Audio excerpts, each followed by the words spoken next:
Well, hello, Thursday. And yes, I'm back in my flower chair in my living room because apparently y'all really like seeing inside my house because it makes you feel more normal that your house is also a hot mess. So thank you for that.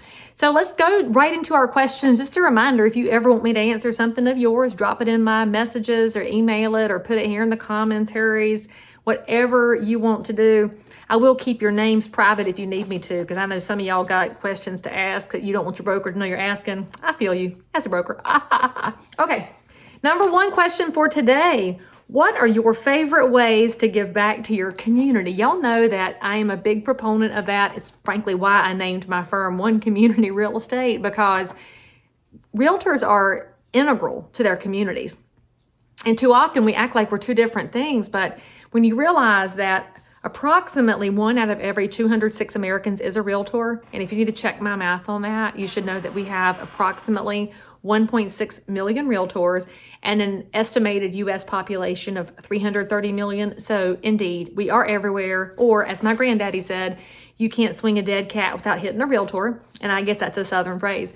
But anyway, when we're everywhere and you realize how much realtors do, they're sponsoring ball teams, they're out there picking up trash, they're volunteering in their churches and their schools and their favorite nonprofits. I mean, we're everywhere. And that's not just to build your business, it's because we work with humans and we're all about the relationships. So if I'm thinking about how my business is built, it's actually built on the community, in the community, because I am the community.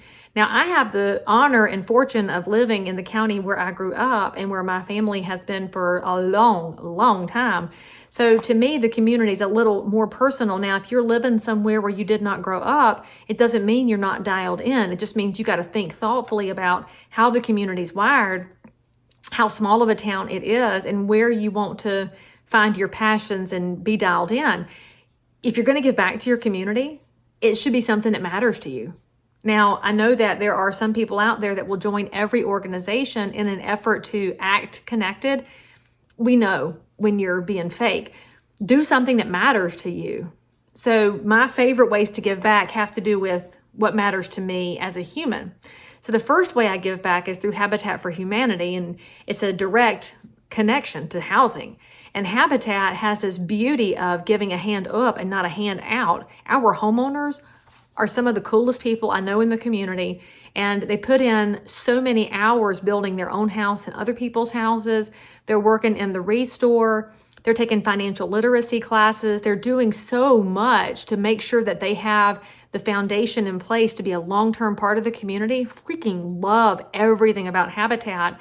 So I've been involved with the organization for 15 years or so, from everything involved in the committee work, whether it's with family selection or it's involved with finance or with land acquisition. And I've been chair of the board 2 times. And that's just how I enjoy serving. I enjoy work days. In fact, I love taking my whole team out to do a work day together, because we have found that when we're able to do something for someone else together, it makes our team stronger. And it has zero to do with selling houses and everything to do with who we are and how we serve our community. My other favorite way of giving back, as y'all know, I'm a runner, and I run in the dark because I'm kind of slow and awkward as a middle-aged mom, is what it is. But every year we sponsor as a company the Santa Scramble 5K in Concord, and here's how that came to be. Now, I grew up in Cabarrus County, and there was a running store at Carolina Mall, which was the mall where we hung out back in the 80s. And that store was called Phidippides. Well, Phidippides was always where the track kids went and the cross-country kids went and the real runners went. And at the time, when I was younger, I wasn't a real runner. I did track, but it was mainly because Bootsy Banks wanted me to throw shot and discus, and I needed something to do. I was not that fast. I was not that great of a talent, and it was great fun. So I didn't hang out at Phidippides. All right, so all that backstory to tell you, that was the center of the run world in Cabarrus County. Well, fast forward a few decades, and Phidippides went under because they couldn't compete with the online shoe world. And I'm just going to tell y'all, if you're wanting to give back to your community, quit buying so much stuff online from giant conglomerates. Buy as much as you can locally, because Phidippides might have survived if people had bought their shoes there instead of trying them on there, then looking to save $10 online. So anyway, when they went under, they had sponsored this 5K for a long time. And my contact over at the city said, we're going to have to let the Santa Scramble go. And I said, no, No, it's a net downhill. And if you're a runner, you understand this is a very important race to protect because it's a net downhill and we don't have many of those. So a net downhill means you can get a PR, a personal record. This is a huge thing. Plus, the Santa Scramble always happened right before the Concord Christmas Parade. So I said, I will take over as lead sponsor if I can MC the race and give out the awards at the end. And of course, the city of Concord's like, yeah, nobody wants to be at the microphone, so you can have all of that.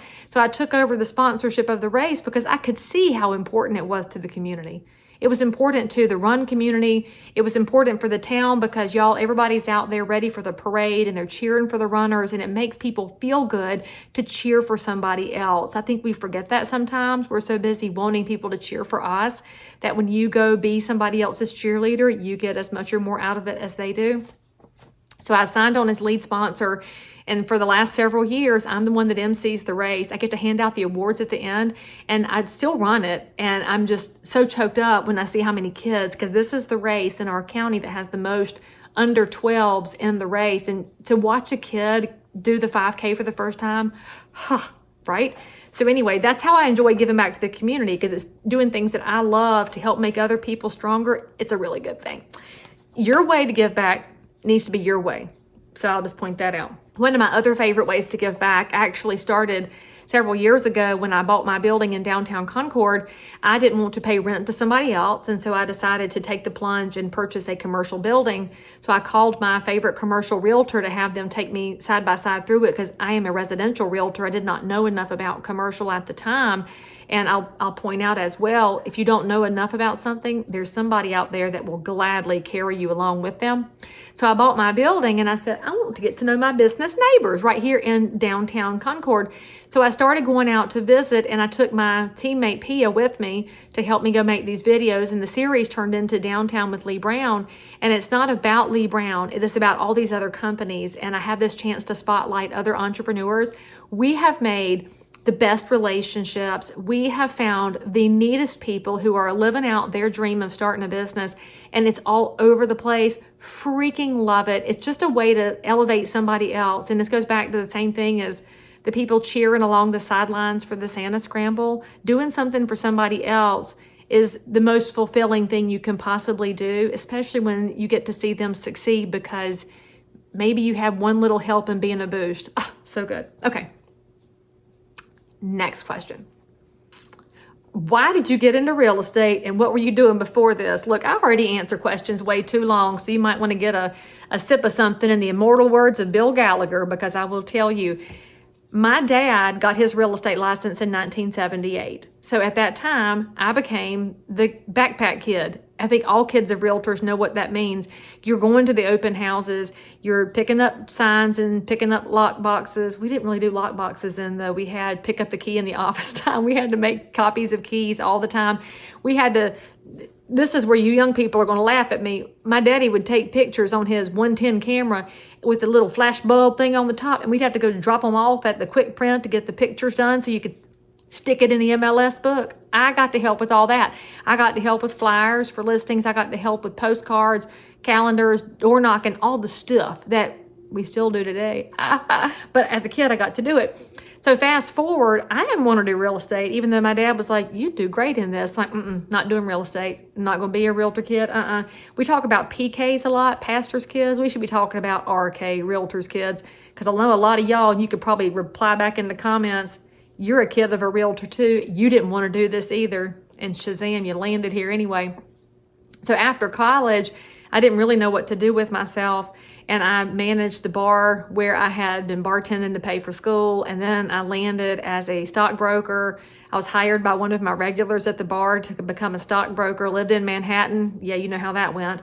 Wasn't my jam. And then I landed selling chainsaws for Husqvarna. I was the only woman on the sales force at the time. And before you ask, yes, they are premium weed trimmers, lawnmowers, and the best chainsaws in the world. And after that, I landed in real estate because none of that fit. And I think we all know when we're doing something that's not a right fit, because you're just not dialed into it. You don't wake up in the morning and say, yeah, and you're not picking up the phone thinking, I get to help. You don't think about things as I get to, you think about it as I have to.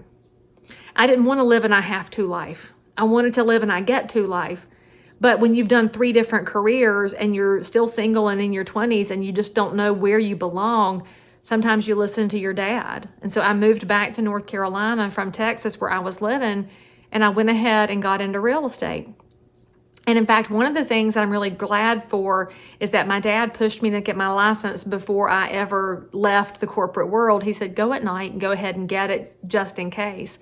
So I did that. There were classes Tuesday and Thursday night. I was so fortunate because my pre-licensing instructor was the one and only Cindy Chandler, who's actually one of the most connected people in real estate with a heart as big as the world, who's one of the most successful female commercial brokers, but she never lived off of that success. She was always, she still is, she's not dead, but she's always out there giving back and doing great things. Well, I got my license from her at nights on Tuesday and Thursday, and then I sat on it.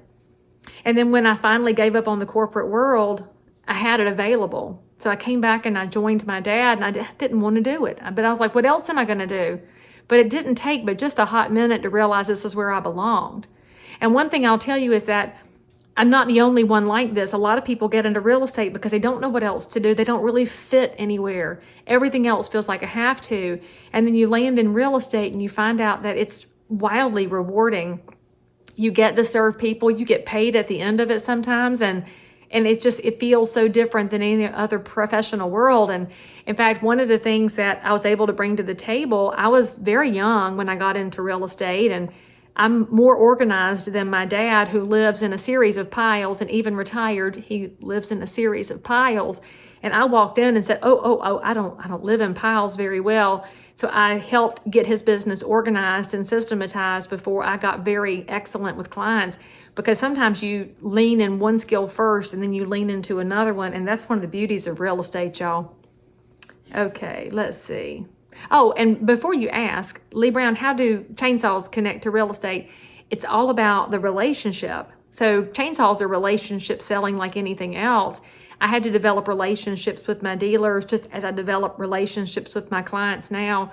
The biggest difference is I don't get to tune up chainsaws anymore. And frankly, I tried to tune mine up and I had forgotten how. So it kind of hurt my feelings that I had let that skill go. But that's also relevant to real estate right now as the markets are shifting.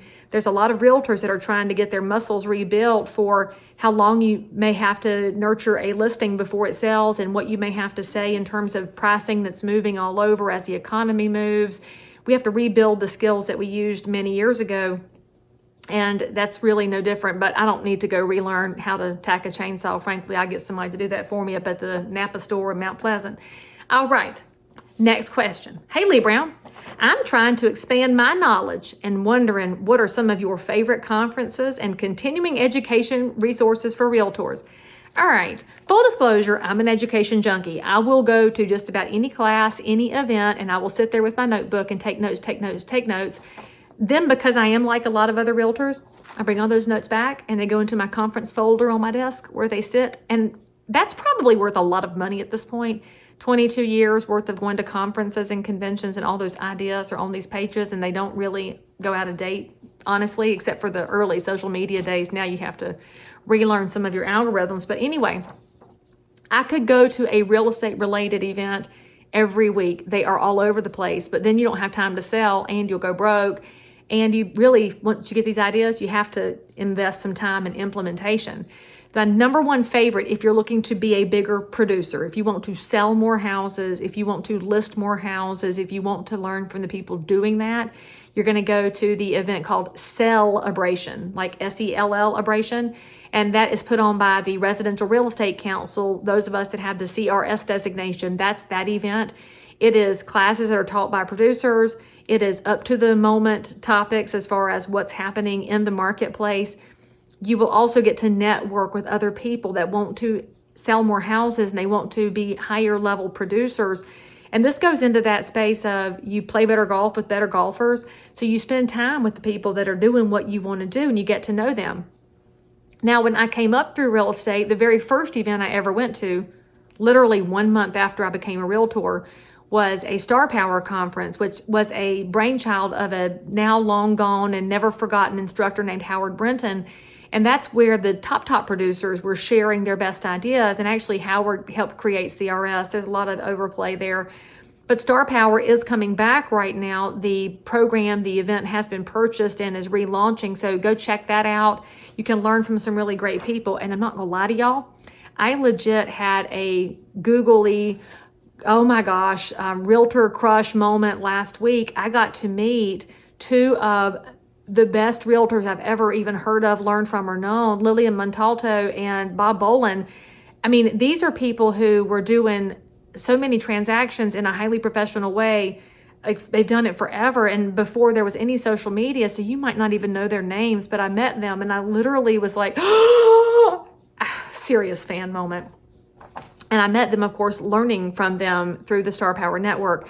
The other events that make sense, if you're going to do anything related to the National Association of Realtors, you've got to go to the mid-year meetings in Washington, D.C. They're also known as the Realtor Legislative Meetings and Expo, but those of us that are old guard call it mid-year because it used to be the mid-year meetings, and frankly, some names just never change. So why do you want to go to that one? Well, first of all, there's no registration fee, so it's a really cost-effective place to go, except that DC is really high, but you can share a hotel room. That's the biggest tip I'll give you about favorite educational events. Get a conference wife or a conference husband that you can always split a room with, because that saves you a heck ton of money and makes the event better too. So you're going to go to these meetings there in May. You get all this free education. There's an expo where you can meet tons of vendors. Then you get to do the most important part, which is join with thousands of other realtors and going to Capitol Hill to meet with elected officials to share what's happening in the political front when it comes to real estate and what we need to see from a legislative and regulatory environment. Now, that's my favorite realtor meeting, is that mid-year meeting in DC. As a North Carolina realtor, you can already guess, my favorite meeting is the meetings we do in Raleigh with our state legislature, where we would like to see more and more of our members come together to go take our message forth, because realtor messages, it's not very sexy or very exciting, but they're really important to the neighbors we serve. So whatever state you're in, figure out when your legislative meetings are, your capital meetings, and go be a part of that and meet the people that represent you, even if they're not your party. So don't be all partisan and grumpy about it. That person that represents you needs to hear the realtor message, and the realtor message has to do with every neighbor and every zip code and has nothing to do with the R&D stuff you see on the TV. Okay, let's see. Oh, continuing education resources. Your local realtor association is actually putting on really good classes a lot of the time, and they would love to see you show up for some interesting classes. What I find is that many realtors are going to get mad at me, but that's all right. You're taking the path of least resistance.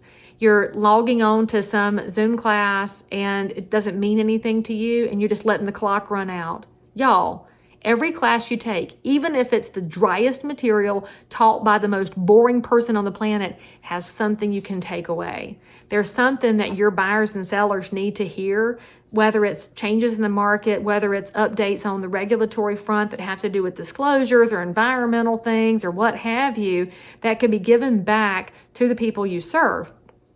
So the best continuing education resources are everywhere, but what has to happen is your mindset has to change going into it. You got to go into it and say, ooh, what am I going to find that I can tell people about today? And it might be 4 hours where you get one 30-second clip, but that's more than you came in with. So go into there with that attitude of curiosity instead of judgment, to, again, borrow the words of the immortal Howard Brinton. In fact, I'll say that one more time. If you want to change everything about your real estate business, remember this phrase: get out of judgment and into curiosity. It's probably the best thing Howard Brinton ever said. He led off every conference, every class with that. And it's just a reminder to us, we get into our ruts, we get into our moments where we could be gaining something big, but we're in our own biases, we're in our previous success. Get out of that. There's a space to grow that's just beyond the edges of the space you're living in right now. Oh my goodness. That's all of our questions for this week. Thank you for logging in. I'll see you next Thursday. And just a reminder, if you need anything from me, drop it in the comments, send me a DM. I'm here for you, friends, and I'll see you on Thursday.